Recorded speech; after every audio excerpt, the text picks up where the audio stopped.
جب نہ جان جا رہی ہو نہ عزت جا رہی ہو تو پھر پیسہ بھی شریعت میں حکم ہے کہ اس کی بھی حفاظت کرو.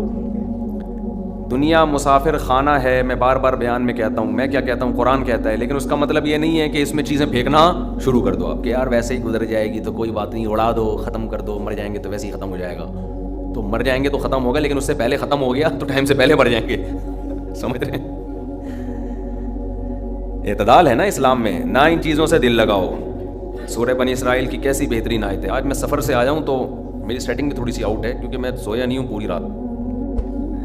تو قرآن کے الفاظ دیکھیں، لا تجعل یدک مغلولۃ الی عنقک، نہ تو اتنے کنجوس بن جاؤ کہ اپنے ہاتھوں کو گردن سے باندھ لو، ولا تبسطھا کل البسط، اور نہ اپنے دونوں ہاتھوں کو ایسے پھیلا کے اڑانا شروع کر دو، وابتغ بین ذلک سبیلا، ان دونوں کے درمیان اعتدال والا راستہ اختیار کرو. اچھا، ہر آدمی کہتا ہے میں اعتدال سے چل رہا ہوں، نہ میں اتنا ایسے اڑا رہا ہوں اور نہ میں کنجوس ہوں، کیونکہ میں نے اس دن میری گاڑی کا شیشہ ایک بندے نے صاف کیا تھا، میں نے اس کو 10 روپے دیے تھے، میں تو بالکل بھی کنجوس نہیں ہوں. اس دن چمونی آپا آئی تھیں ہمارے محلے میں، میری والدہ کی بڑی اچھی دوست ہیں، تو میں نے ان کو چائے پلائی تھی، میں نے یہاں میری مسز نے کہا تھا کہ 2 سموسے لے آؤ، میں لے آیا تھا. اگر میں کنجوس ہوتا تو میں کہتا نہیں، نان نفقے کے علاوہ کچھ بھی گھر میں نہیں آئے گا. تو آپ میں اعتدال ہے یا نہیں، یہ فیصلہ خود نہ کرو میرے بھائی. کبھی کچھ دن سخی لوگوں کے ساتھ گزارو تو ہم سب کو پتہ چلے گا کہ ہم سب کیا ہیں، کنجوس ہیں. سمجھ رہے ہو؟ ہم سب کنجوس ہیں. کچھ دن سخی لوگوں میں اٹھو بیٹھو. اسلام چاہتا کیا ہے؟ جو اسلام چاہتا ہے وہ تو میں پوری بات کہوں گا تو شاید جمعہ پڑھنا چھوڑ دیں آپ لوگ. اسلام کہتے ہیں مسافر خانہ سمجھو اس کو، اتنا نہ اڑاؤ کہ کل مانگنے کی ضرورت پیش آ جائے، بس اس سے کم خرچ کرو، ٹھیک ہے نا؟ یہ رکھنے کی چیز نہیں ہے. لیکن ہم یہ نہیں، ہم نے تو کتنے سالوں کا جمع کر کے رکھا ہوا ہے، جمع ہوتا جا رہا ہے، پلاٹ کی شکل میں، گولڈ کی شکل میں، دکانیں، پھر پراپرٹی، ہوتے. کمال کی بات یہ، اسلام کمانے سے منع نہیں کر رہا، جمع کرنے سے منع کر رہا ہے. اور ہم نے دینداروں کو دیکھا ہے کمانے کی زیادہ کوشش نہیں کر رہے، جمع زیادہ سے زیادہ کر رہے ہیں. عجیب بھائی، ارننگ بڑھاؤ، اپنی ڈبل کر دو، اس میں فائدہ ہے. مسلمان پاورفل ہوگا تو اسلام ترقی کرے گا. تو کہتے ہیں نہیں یار، میری آمدن مہینے کی اتنی ہے تو مجھے کیا ضرورت ہے. لیکن اس آمدن کو کیا کر رہے ہیں؟ جمع کر رہے ہیں. وہ بھائی کمائی ڈبل کر دو تاکہ خرچ بھی کیا ہو جائے، خرچ اچھی جگہوں پہ شروع کر دو. اپنے لیے نہیں کماؤ، قوم کے لیے کمانا شروع کر دو نا. ڈبل کمانا شروع کر دو، 4 گنا کمانا شروع کر دو، لیکن اس کمائی کو پھر خیر کے کاموں میں خرچ کرو. نبی صلی اللہ علیہ وسلم نے فرمایا ایماندار تاجر وہ شخص جو اس لیے تجارت کرے کہ لوگوں کے سامنے ہاتھ نہ پھیلانا پڑے، ایمانداری کے ساتھ تجارت کرے. پیغمبروں کے ساتھ ہوگا قیامت کے دن. حضرت عثمان اگر تھوڑا کماتے تو 400 گھوڑے دیتے جہاد میں. بولو نا، گھوڑا لینڈ کروزر تھا اس زمانے کی، 400 V8 حضرت عثمان نے دیے ہیں. کتنا کمایا ہوگا. ہاں، اتنا کمانا کہ آپ اپنے صحت کی کبھی خیال نہ کر سکیں، آپ بیوی بچوں کو بھی ٹائم نہ دے سکیں، وہ پھر کمانے میں بے اعتدالی ہے. کمانے کا ایک حد تک آپ کے ٹائم اور جسم سے تعلق ہے، اس کے بعد کھوپڑی سے تعلق ہے. کھوپڑی نہیں استعمال کر رہا، گدھا بنا ہوا ہے، محنت بہت کر رہا ہے. ہم نے ایسے کمانے والے دیکھے ہیں کہ سارا دن کمانے کی فکر میں ہوتے ہوتے بچوں کی فکر ہی نہیں ہے، بیوی کو ٹائم نہیں دے رہے، ماں باپ کو ٹائم نہیں دے رہے، اپنی صحت کو ٹائم نہیں دے رہے. تو زیادہ کمانے کا یہ مطلب ہرگز نہیں ہے. زیادہ کمانے کا مطلب یہ ہے کہ کمانے میں ٹائم تو آپ نے اتنا ہی دینا ہے جتنا آپ کی صحت اجازت دیتی ہے. نماز کا ٹائم نکلے، تہجد کا ٹائم نکل جائے، تسبیحات تلاوت کا ٹائم نکلے اس میں آپ کے لیے، کچھ اللہ کا ٹائم بھی نکلے، کچھ دین کی تبلیغ کا ٹائم بھی نکلے، کچھ پڑھائی کا ٹائم بھی نکلے. ویڈیو نہیں بنائے بھائی، یہاں لکھا ہوا ہے نا، کچھ پڑھائی کا ٹائم بھی نکلے. یہ تمام چیزوں کا ٹائم نکلنے کے ساتھ ساتھ پھر کمانے کو ٹائم دینا ہے. اس میں پھر جب اتنا ٹائم دے کے پھر پلاننگ کر کے اس کو بڑھانے کی کوشش کرنی ہے، یعنی ارننگ کو بڑھانے کی کوشش کرنا ہے. یہ نہیں کہ آپ نے ٹائم زیادہ دینا شروع کر دیا. اس میں ٹائم زیادہ دینے سے تو آپ کی صحت کو نقصان ہوگا نا. ارے 5 نمازیں تو پڑھنی پڑیں گی نا ٹائم پہ. پھر تلاوت روزانہ کرنی ہے کہ نہیں کرنی ہے، صبح شام کی تسبیحات ہیں وہ بھی کرنی ہے، تہجد کی بھی کوشش کرنی ہے، باپ کو بھی ٹائم دینا، اماں کو بھی، بچوں کو بھی، پھر باقی پھر اپنی ایکسرسائز وغیرہ صحت کو بھی. پھر باقی ٹائم کس کو دینا ہے؟ وہ پیسہ کمانے کو دینا ہے. پھر اس پیسہ کمانے کے کو جتنا ٹائم آپ نے دے دیا تو اس میں آپ کہہ سکتے ہیں کہ پھر ہم اس کو بڑھائیں کیسے. ہم تو 8 گھنٹے کمانے کو دے رہے ہیں، اب اس میں کیسے بڑھائیں ہم؟ تو بھائی کھوپڑی استعمال کر کے کیا کریں، اس کو بڑھائیں. کھوپڑی سے چیزیں بڑھ جاتی ہیں. کھوپڑی تو استعمال مسلمان کر ہی نہیں رہا ہے نا. اب یہ کہ کیسے کھوپڑی استعمال کریں تو آپ خود استعمال کرو کہ یار میں یہ کام کر رہا ہوں تو میں اگر یوں کر لوں تو یہ ایسے بھی ہو سکتا ہے. یہی بیٹھیں گے تو سمجھ میں آئے گا انشاءاللہ آپ کی خود, لیکن بیٹھتے ہی نہیں ہے, سوچتے ہی نہیں ہے. جو جہاں کھڑا ہے وہیں کا وہیں رہے گا وہ. خیر, تو میں کیا عرض کر رہا تھا, وہ تو بات ختم ہو گیا. آپ لیٹ آئے نا, اصل بات کچھ اور شروع ہوئی. اچھا خیر, جلدی سے بات کو میں لے کے آتا ہوں. تو اعتدال جو ہے نا, سخاوت, سخی لوگوں میں آپ اٹھیں گے بیٹھیں گے تو پتہ چلے گا کہ اعتدال کسے کہتے ہیں. عربوں میں بڑی سخاوت ہے, ہم نے علماء میں بڑی سخاوت دیکھی ہے. تو سخاوت کا مطلب یہ ہے کہ آپ اتنا خرچ نہ کریں کہ کل آپ کو مانگنا پڑ جائے.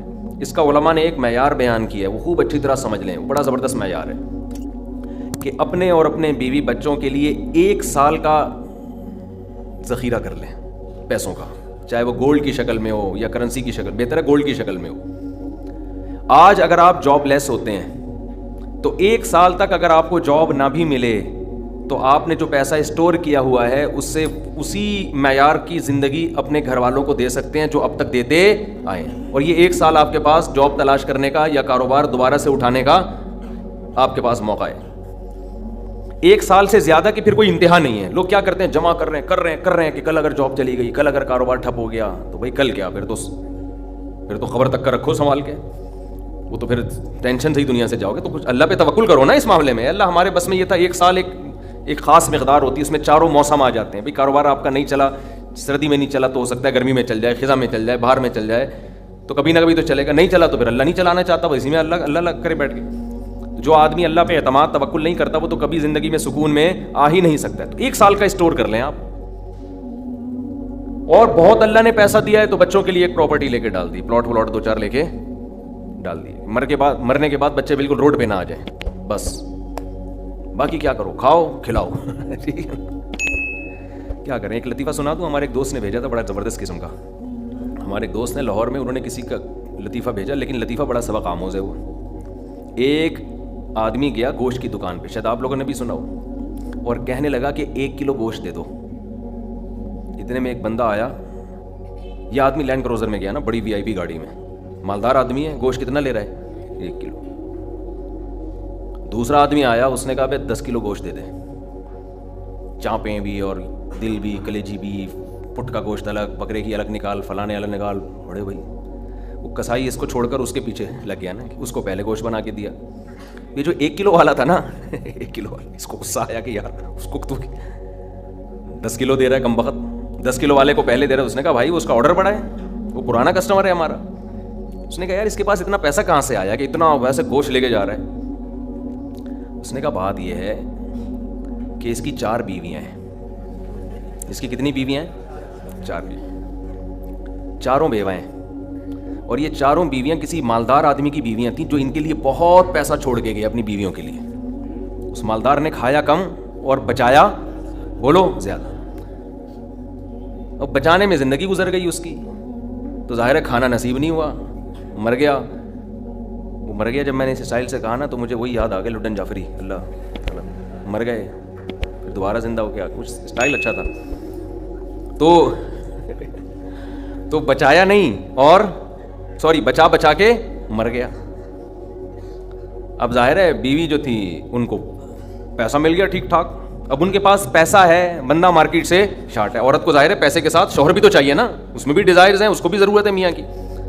تو یہ غریب کا جذبہ تھا 4 شادیاں کرنے کا نا, تو یہ کرتا چلا گیا.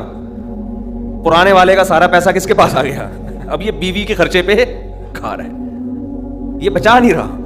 ظاہر ہے عورت کا پیسہ ہے, تو یہ دوسرے کے پیسے پر ان کی بیویوں سے شادی بھی کی ہوئی ہے اور اس دوسرے کے پیسے پر کھا بھی رہا ہے. اس لیے یہ 10 کلو گوشت لے کے جاتا ہے. سمجھ رہے ہو, اس نے فوراً کہا میرے لیے بھی 10 کلو بنا دے.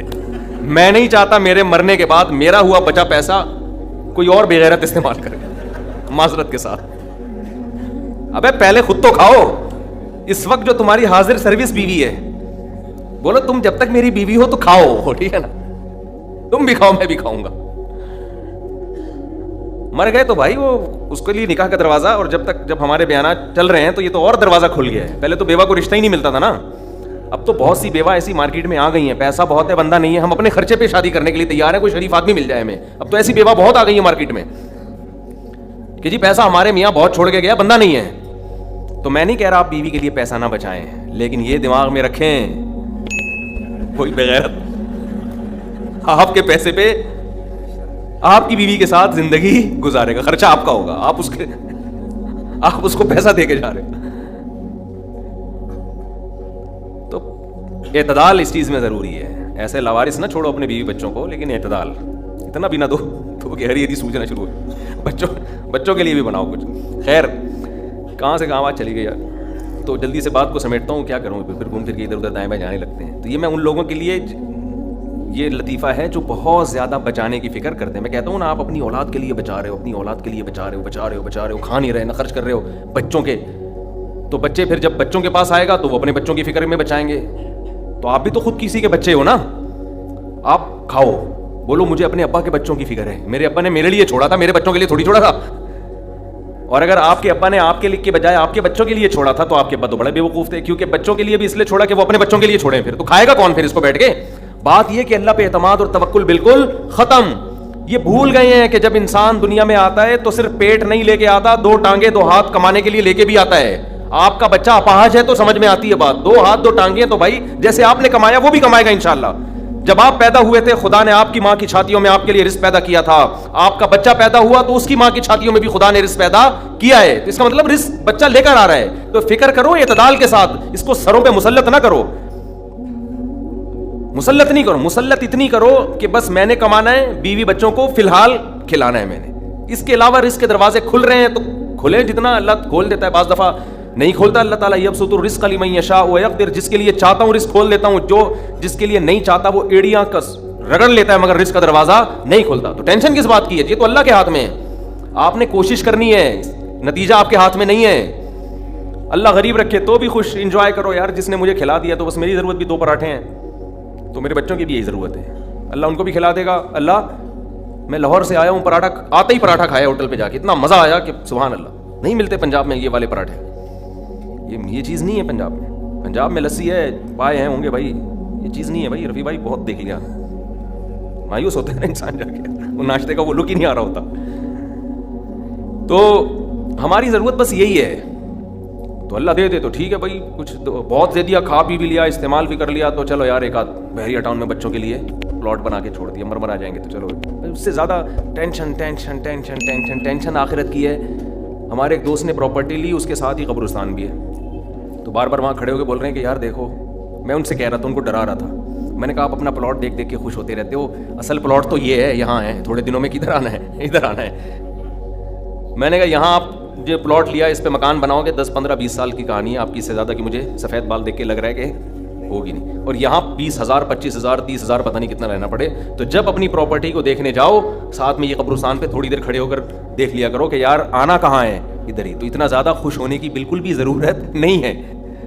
اس کی تیاری کیا کی ہے, اس قبر کی, اس کی تیاری کرو. اس کی تیاری ہے راتوں کو تہجد, اللہ کے سامنے گڑ گڑانا, نظر کی حفاظت کرنا, حرام کھانے سے اپنے آپ کو بچانا, اپنی اولاد کی اچھی تربیت کرنا. یہ اس کی تیاری ہے اس قبر کی. ذکر کرنا, دیکھو یہ جو ہم ذکر کرتے ہیں نا, لا الہ الا اللہ یا سبحان اللہ والحمد للہ, یہ ہلکے کلمات نہیں ہیں. لوگ اس کو ہلکا سمجھ رہے ہوتے ہیں کہ کوئی تسبیح پکڑ کے لا الہ الا اللہ اللہ اللہ کر رہا ہے بیٹھ کے, کیا کر رہا ہے, ٹائم ویسٹنگ معاذ اللہ. اللہ کو سب سے زیادہ یہ عمل محبوب ہے کہ میرا تذکرہ کر رہا ہے. ہم جب دنیا کا تذکرہ کرتے ہیں, پراپرٹی وہاں چلی گئی, ابے تجھے پتا ہے وہ بھی ہاتھ سے نکل گئی پراپرٹی, اور یہ بھی ہو گیا اور وہ بھی ہو گیا, ابے تجھے پتا ہے آج کل کون سا بزنس چل رہا ہے, صبح شام دنیا دنیا دنیا جو کرتے ہیں نا, اس میں ہمیں دلچسپی ہے, اللہ کو کوئی دلچسپی نہیں ہے. یہ فنا ہونے والی چیز ہے. اور اگر ہم زبان سے لا الہ الا اللہ اللہ اکبر شروع کر دیں تو اس میں ہمیں دلچسپی نہیں ہے, لیکن اللہ کو اس میں بہت دلچسپی ہے. نبی صلی اللہ علیہ وسلم نے فرمایا اللہ کے ذکر کے علاوہ سب کچھ اس دنیا میں باطل ہے, سب کچھ باطل ہے.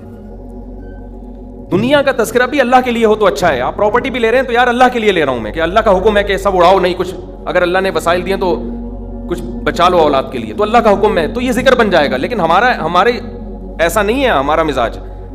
ہم تو دنیا کے چسکے لے لے کے تذکرے کرتے ہیں ہر وقت.